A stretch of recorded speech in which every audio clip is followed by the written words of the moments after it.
काशी के घाट और गलियों के भीतर कई सदियों पुरानी कहानी आज भी जीवित है। इनमें से एक है चित्रांश नामक युवक की, जिसका जीवन अकेलेपन, तंत्र साधना की रहस्य ताकतों और वासनाओं से भरी कर्ण पिशाचिनी के मौल जाल में फंस जाने की है। यह कहानी इंसान की कमजोरी, उसकी इच्छाओं के भंवर और प्रेम और आध्यात्मिकता के बीच का संघर्ष बखूबी दर्शाती है। चित्रांश का जीवन शुरू से ही कठिनाइयों से भरा हुआ था। उसका चेहरा जन्म से ही विकृत था, नाक थोड़ी झुकी हुई, होठों पर एक गहरी सी लकीर और दाएं गाल पर एक निशान जिसने उसे दूसरों की दृष्टि में एक अनोखा और भयावह रूप दे दिया था। लोग उसे कतराते थे, बच्चे उसे देखकर भागते और अक्सर असुर या भूत कहकर चिल्लाते थे। उसे विश्वास था कि संसार में एक ऐसा कुछ जरूर होगा जिससे वह अपना चेहरा बदल सके और सभी की दृष्टि में एक सामान्य व्यक्ति बन सके। युवावस्था में एक दिन काशी के घाट पर उसने एक साधु को देखा जो काले वस्त्रों में था और धुनी रमाए बैठा था। साधु की आंखों में एक गहरा रहस्य था जो चित्रांश को अपनी ओर खींच रहा था। वह साधु कोई और नहीं बल्कि वशिष्ठनाथ नामक अघोरी तांत्रिक थे। वशिष्ठनाथ ने चित्रांश की हालत को देखा और महसूस किया कि यह युवक कुछ वशिष्ठ साधनाओं की ओर आकर्षित हो सकता है। चित्रांश की जिज्ञासा इतनी बढ़ गई कि उसने गुरुदेव के चरणों में बैठकर उनसे मार्गदर्शन की विनती की। वशिष्ठनाथ ने पहले तो उसे साधारण तप और भक्ति का मार्ग सुझाया, लेकिन चित्रांश की आंखों में कुछ अधिक पाने की चाह थी। वह सुंदरता, शक्ति और समाज में स्वीकार्यता चाहता था। वशिष्ठनाथ ने उसे तंत्र साधना के खतरों से सावधान किया, लेकिन चित्रांश की आत्मा में धड़कती इच्छाओं ने उसे खतरों को अनदेखा करने पर मजबूर कर दिया। एक दिन वशिष्ठनाथ ने उसे रहस्य में साधना के बारे में बताया। कर्ण पिशाचिनी की साधना। वशिष्ठनाथ चित्रांश को चेताया, कर्ण पिशाचिनी वासना और शक्ति की देवी है। वह तुम्हारी आत्मा को जानती है, तुम्हारी कमजोरी को भांप लेगी। इस साधना में तुम्हें संयम और धैर्य का पूरा पालन करना होगा। लेकिन चित्रांश ने गुरु की चेतावनी को अनसुना कर दिया। मणिकर्णिका घाट के पास एक सुनसान शमशान भूमि थी जिसे चित्रांश ने अपनी साधना के लिए चुना।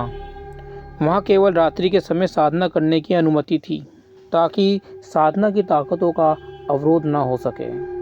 हर रात वह घना काजल लगाकर अपने शरीर को राख से ढककर साधना में लीन हो जाता। 40 दिनों तक वह इसी साधना में डूबा रहा। जैसे जैसे उसकी साधना आगे बढ़ी, वह भावनात्मक रूप से और भी कमजोर होता गया। 41वें दिन की रात गहरी और डरावनी थी। चिताओं की लपटें अचानक और तेज हो गई और उसी क्षण एक मोहक, अद्भुत, सुंदर स्त्री प्रकट हुई। वह कर्ण पिशाचिनी थी। कर्ण पिशाचिनी का रूप ऐसा था कि उसे देखकर चित्रांश की सांसें रुक गई। उसकी गहरी बड़ी बड़ी आंखें थीं जो सीधे चित्रांश की आत्माओं को झांक रही थी। उसके लंबे खुले काले बाल उसकी कमर तक पहुंच रहे थे, जो रात के अंधेरे को और गहरा कर रहे थे। उसका शरीर रुडोर और कामुकता से भरा हुआ था। जैसे जैसे चित्रांश की साधना गहरी होती गई, वैसे वैसे कर्ण पिशाचिनी का मोहक और रहस्यमय रूप उसके सामने प्रकट होने लगा। उसकी बड़ी बड़ी काली आंखें, गहरे काले बाल और ऐसा मोहक स्वर जो चित्रांश को सम्मोहित कर देता। लेकिन यही सम्मोहन उसे अंधकार की ओर खींच रहा था। चित्रांश की इच्छाएं और वासना अब उसे अपने नियंत्रण में ले रही थी। वह यह भूल गया था कि यह मार्ग उसको सिर्फ ताकतवर बनाने के लिए ही था, ना कि उसकी इच्छाओं को पूरा करने के लिए। क्या चित्रांश अपनी इच्छाओं को रोक पाएगा या फिर कर्ण पिशाचिनी की यह मोहिनी छवि उसे पूरी तरह से अपने वश में कर लेगी? और आगे जानने के लिए हमारी वीडियो को अंत तक देखें। और अगर आपको हमारी कहानी रोमांचक लग रही है तो हमारे चैनल पेंटिंग आर्ट्स को सब्सक्राइब करें। पिशाचिनी ने अपनी आंखों से चित्रांश को जैसे संबोधित किया, उसके चेहरे पर एक ऐसी रहस्यमय मुस्कान थी और उसकी चाल में एक ऐसी मोहक थी कि चित्रांश उसकी ओर खींचता चला गया। उसके पास जाकर उसने चित्रांश की आंखों में झांका और धीमे से कहा, तो तुमने मुझे बुला ही लिया चित्रांश, तुम मुझसे क्या चाहते हो? चित्रांश जो साधक होने का दावा कर रहा था, अब एक सामान्य व्यक्ति की तरह कर्ण पिशाचिनी के सौंदर्य में खो गया। उसके हृदय की धड़कन तेज हो गई और उसकी आंखें पिशाचिनी के मोहक रूप से हट नहीं रही थी। मुझे शक्ति चाहिए, सुंदरता चाहिए, समाज में सम्मान चाहिए, उसने धीमे स्वर में कहा। कर्ण पिशाचिनी मुस्कुराई और बोली, क्या तुम सच में जानते हो कि तुम क्या मांग रहे हो? मेरी शक्ति से जुड़ना आसान नहीं है। इसके लिए तुम्हें अपनी इच्छाओं पर नियंत्रण रखना होगा। लेकिन तुम जैसे साधक भी पहले भी मेरी सुंदरता में खो चुके हैं। क्या तुम मेरी मोह से बच सकते हो?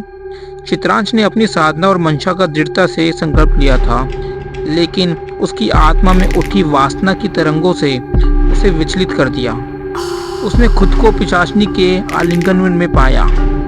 पिशाचिनी की आवाज में गहराई थी, उसकी बातों में मंदहोशी थी, उसकी सांसों की गर्मी और गंध ने चित्रांश को जैसे एक नए संसार में पहुंचा दिया। अब चित्रांश, जो अपने गुरु की चेतावनी को अनसुना कर चुका था, पूरी तरह कर्ण पिशाचिनी के जाल में फंस गया था। पिशाचिनी ने उसे आलिंगन में लिया और उनके बीच एक शारीरिक संबंध स्थापित हुआ। यह संबंध केवल शारीरिक नहीं था, बल्कि चित्रांश की आत्मा, मन और शरीर को भी अपने अधीन कर चुका था। पिशाचिनी ने उसकी इच्छाओं को अपने वश में कर लिया, उसकी ऊर्जा को चूसने लगी। चित्रांश ने पहले तो खुद को शक्तिशाली महसूस किया, लेकिन धीरे धीरे उसे समझ में आने लगा कि वह पिशाचिनी के मोह माया में फंस चुका है। उसकी आत्मा अब घुटन महसूस करने लगी थी, लेकिन वह चाहकर भी खुद को अलग नहीं कर सका। वशिष्ठनाथ को महसूस हुआ कि उनका शिष्य राह से भटक चुका है। वे शमशान पहुंचे और चित्रांश को कर्ण पिशाचिनी के आलिंगन में पाया। गुरुदेव ने अपने मंत्रों से कर्ण पिशाचिनी को दूर हटाया, लेकिन चित्रांश तब तक अपनी इच्छाओं के अधिक हो चुका था। वह गुरुदेव से दूर हट गया और पिशाचिनी के फिर मोह माया में फंस गया। वशिष्ठनाथ ने चित्रांश को अंतिम बार चेताया, लेकिन चित्रांश को समझ में नहीं आया कि उसकी आत्मा पूरी तरह से खो चुकी थी। कर्ण पिशाचिनी ने उसे आखिरी बार आलिंगन में लिया और उसके शरीर से जीवन शक्ति को पूरी तरह से निकाल लिया। चित्रांश का जीवन समाप्त हो चुका था और उसकी आत्मा अब कर्ण पिशाचिनी की ताकत का हिस्सा बन चुकी थी। शमशान की हवा में गूंजती पिशाचिनी की हंसी ने जैसे पूरी रात को और भी भयावह बना दिया। वशिष्ठनाथ ने चित्रांश की आत्मा को शांति के लिए प्रार्थना की, लेकिन वह जानते थे कि उनके शिष्य की कहानी अब एक चेतावनी बन चुकी है।